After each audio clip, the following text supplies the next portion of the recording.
ನೀವು ಇಟ್ಟಿದ್ದೀರಾ? ನಾನು ನಿನಗೋಸ್ಕರನೇ ಕಾಯ್ತಾ ಇದ್ದೆ ಪದ್ದು. ಅಯ್ಯೋ ಅಯ್ಯೋ ಅಯ್ಯೋ, ಪದ್ದು ಅಂತ ಕರೀತಿದ್ದಾಳೆ. ಏನು ಇವಳೆ ಹೆಸರಿಟ್ಟಿರೋ ಥರ. ನಾನು ನಿಮ್ಮನ್ನೇ ಹುಡುಕ್ತಾ ಇದ್ದೆ, ನಿಮ್ಮ ಹತ್ರ ಮಾತಾಡಬೇಕು ಅಂತ ಬಂದೆ. ಓಹೋ, ಇವಳ ಹತ್ರ ಮಾತಾಡೋದನ್ನೇ ಮುಖ್ಯವಾದ ಕೆಲಸನಾ? ನೀವಿಷ್ಟು ಕ್ಲೋಸ್ ಯಾವಾಗಾದ್ರಿ? ಈಗ ನಿಮ್ಗೆ ಹೇಗೆ ಅನಿಸ್ತಾ ಇದೆ? ಸಂತೋಷನಾ? ಅದು ಕೇಳ್ತಾ ಇದೆಯಲ್ಲ ಪದ್ದು, ಮನಸ್ಸು ಜಿಂಕೆ ಥರ ಕುಣಿದಾಡ್ತಾ ಇದೆ. ಎಲ್ಲ ನಾವು ಅಂದ್ಕೊಂಡ ಹಾಗೆ ನಡೀತಾ ಇದೆ. ಎರಡು ಜೀವಗಳು ಒಂದಾಗೋ ಸಮಯದಲ್ಲಿ ಸಂತೋಷ ಆಗದೆ ಇರುತ್ತಾ ಹೇಳು? ಆಹಾ, ನಿಮ್ಮ ಮುಖದಲ್ಲಿ ಸಂತೋಷ ನೋಡಿ ನನಗೂ ಆನಂದ ಆಗ್ತಾ ಇದೆ. ಅಯ್ಯೋ ಅಯ್ಯೋ ಅಯ್ಯೋ, ಏನ್ ನಡೀತಿದೆ ಇವರಿಬ್ರು ಮಧ್ಯದಲ್ಲಿ? ಸಂತೋಷ ಆನಂದ ಅಂತ ಎಲ್ಲ ಮಾತಾಡ್ಕೊತಿದ್ದಾರೆ. ಎರಡು ಜೀವಗಳು ಒಂದಾಗುತ್ತೆ ಅಂತಿದ್ದಾರೆ. ಇಲ್ಲಿ ನನ್ನ ಜೀವ ಹೋಗ್ತಿದೆ. ಬಿಡಬಾರ್ದು, ಇವ್ರನ್ನ ಮಾತ್ರ ಸುಮ್ಮನೆ ಬಿಡಬಾರ್ದು.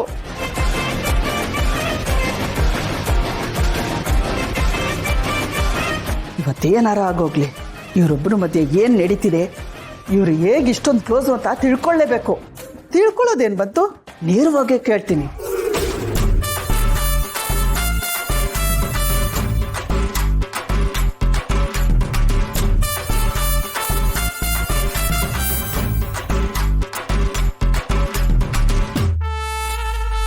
ಇದೇನಿದು, ಅಮ್ಮ ಫುಲ್ ಕೋಪ ಮಾಡ್ಕೊಂಡಂಗಿದಾರಲ್ಲ. ಇವತ್ತು ಜಗಳ ಆಗೋದಂತೂ ಗ್ಯಾರಂಟಿ.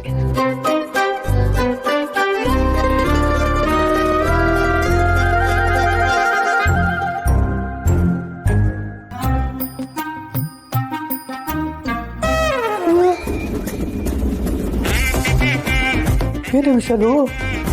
ಪೂಜೆ ಮುಗ್ದೋಯ್ತಾ? ಎದ್ದು ಬಂದ್ಬಿಟ್ಟಿದ್ಯಾ? ಪೂಜೆನಾ? ಈಗ ಸರಿಯಾಗಿ ಪೂಜೆ ಮಾಡ್ತೀನಿ. ಕಾರಣ ಏನೇ ಇರ್ಲಿ, ಅಪ್ಪನ ಪೇಚಾಟ, ಅಮ್ಮನ ಕೂಗಾಟ ಇದೆಲ್ಲ ನೋಡೋದಕ್ಕೆ ಒಂಥರ ಮಜಾ. ಇಲ್ಲಿ ಒಂದ್ ಸ್ವಲ್ಪ ಹೊತ್ತು ಏನ್ ನಡೀತೆ ಅಂತ ನೋಡೋಣ. ಅಲ್ಲ ಕಣೆ, ಪೂಜೆ ಮಾಡ್ಬೇಕಾಗಿರೋದು ದೇವ್ರ ಮನೇಲಿ, ಇಲ್ಲಿ ಬಂದು ಪೂಜೆ ಮಾಡ್ತಿದೀಯ ಅಂತ್ಯಾ? ನನ್ ದೇವ್ರು, ಪತಿ ದೇವ್ರು ನೀವಿಲ್ಲಿ ಇರ್ಬೇಕಾದ್ರೆ ನಾನೆಲ್ಲಂಗ್ರಿ ಪೂಜೆ ಮಾಡಕ್ಕಾಗತ್ತೆ? ಮೊದ್ಲು ನಿಮ್ಗೆ ಸಹಸ್ರನಾಮ ಹೇಳಿ ಅಷ್ಟೋತ್ರ ಮಾಡಿ ನಿಮ್ ಮುಖಕ್ಕೆ ಮಂಗಳಾರತಿ ಎತ್ತಿ ಬಿಡವಾ? ಏನೇ ವಿಶಾಲು, ಮಾತು ಯಾಕೋ ಒಂಥರ ವಿಚಿತ್ರವಾಗಿದೆ. ಏನಾಯ್ತೆ ನಿಂಗೆ?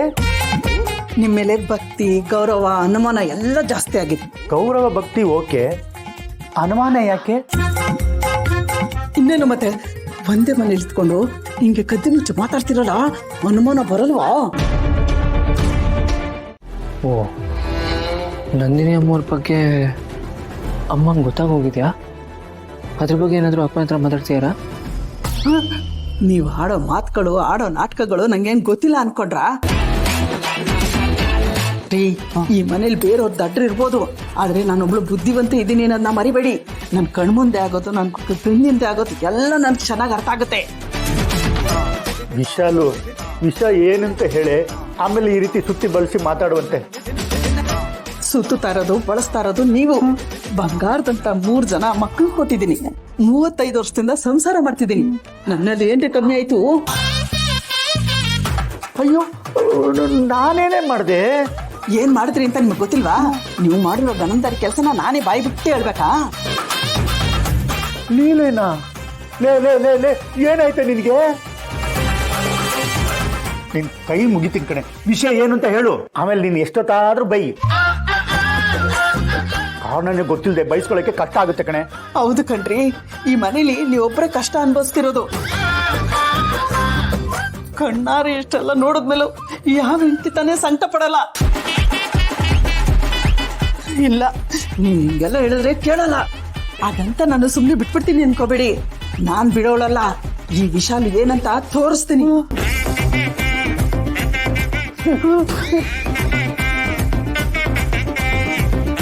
ಏನಾಯ್ತು ಇವಳಿಗೆ? ದೇವ್ರ ಪೂಜೆ ಮಾಡೋಳಿಗೆ ದೇವ ಮೆಟ್ಕೊಳಲ್ವಲ್ಲ? ಯಾಕೆ ಹೀಗೆ ಮಾತಾಡ್ತಿದ್ದಾಳೆ? ಕಾರಣ ಇಲ್ಲದೆ ಕಿರಿಕ್ ಮಾಡೋದು ಹೆಂಗಸಿಗೆ ಹೊಸದೇನಲ್ಲ. ಅಪ್ಪ ದೇವ್ರೆ, ನೀನೇ ಕಾಪಾಡ್ಬೇಕಪ್ಪ.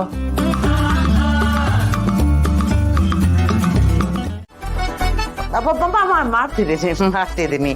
ನೀವಿಬ್ರು 100 ವರ್ಷ ನಲಿ ನಲಿಯುತ್ತ ಕುಣಿಯುತ್ತ ಚೆನ್ನಾಗಿರಿ. ಹಾಗೆ ಗೆದ್ದು ಬಾಪ್ಪ ಕಾರ್ತಿಕೇಯ. ಗೆದ್ದು ಬರಕ್ಕೆ ನಾವು ಯುದ್ಧಕ್ಕೆ ಹೋಗ್ತಾ ಇದಾರೇನಾ? ಇದು ಒಂಥರ ಯುದ್ಧನೇ.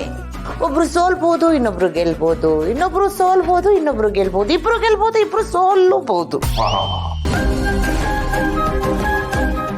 ಸುಬ್ಬು ನೀನು ಹೊರಡಪ್ಪ. ಹೊರಡದ? ಏನು ಹೇಳ್ತಿದ್ಯಪ್ಪ? ಹ್ಞೂ ಕಣೋ, ಪೂಜೆ ಆಯ್ತಲ್ಲ, ಹೊರಡಪ್ಪ. ಅಲ್ಲ, ನಾನು ಒಬ್ಬನೇ ಹೋಗಿ ಏನು ಮಾಡಲಿ? ಆಹಾ ಆಸೆ ನೋಡು.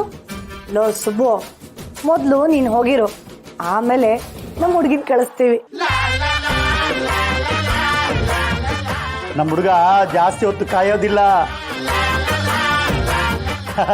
ಶ್ರಾವಣಿ ಎಂಬರೇ, ಹಾಲು ತಗೊಳ್ಳಿ. ಧನಲಕ್ಷ್ಮಿ, ಬೇಗ ಹಾಲು ಕೊಡೆ.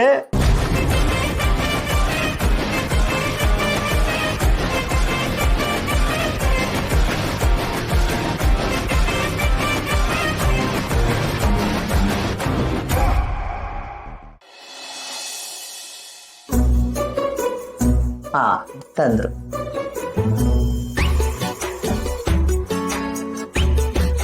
ಮೇಡಮ್ ಅವರೇ, ನನ್ನ ತಮ್ಮ ಮಗು ಥರ, ಏನು ಗೊತ್ತಾಗಲ್ಲ, ಚಿಕ್ಕವನು. ಏನಾದರೂ ತಪ್ಪಾದ್ರೆ ತನು, ನನ್ನ ಮಗ ಏನು ಚಿಕ್ಕವನಲ್ಲ, ಅವನು ದೊಡ್ಡವನೇ. ಅಲ್ಲ ಕಣಮ್ಮ, ಅಪ್ಪಿ ತಪ್ಪಿ ಏನಾದರೂ ತಪ್ಪಾದ್ರೆ ಲೇ, ಧನ ಕೊಡದ ಲಕ್ಷ್ಮಿ, ಇಬ್ಬರನ್ನು ರೂಮಿಗೆ ಕಳಿಸ್ತಿರೋದು ತಪ್ಪು ಮಾಡ್ಲಿ ಅಂತ, ರೂಮಿಗೆ ಹೋಗಿ ತೆಪ್ಪು ಕೂತ್ಕೊಂಡ್ಲಿ ಅಂತನಾ? ಅಯ್ಯೋ ದೇವ್ರೇ, ದೇವ್ರ ಮನೇಲಿ ಮಾತಾಡೋ ಮಾತಾ ಇವೆಲ್ಲ. ಬೇಡ ಬಿಡುತ್ತ, ಈ ನಾವಿಬ್ರು ಕುತ್ಕೊಂಡು ಭಜನೆ ಮಾಡ್ಬಿಡ್ತೀವಿ. ಮಾಡಿ ಶ್ರಾವಣಿಮ್ಮ, ನೀವು ಹೊರಡಿ. ಏ ವಿಶಾಲು, ಇವ್ರನ್ನ ನೋಡ್ತಾ ಇದ್ರೆ ನನ್ಗೆ ಹಳೇದೆಲ್ಲ ಜ್ಞಾಪಕ ಆಗುತ್ತೆ ಕಡೆ.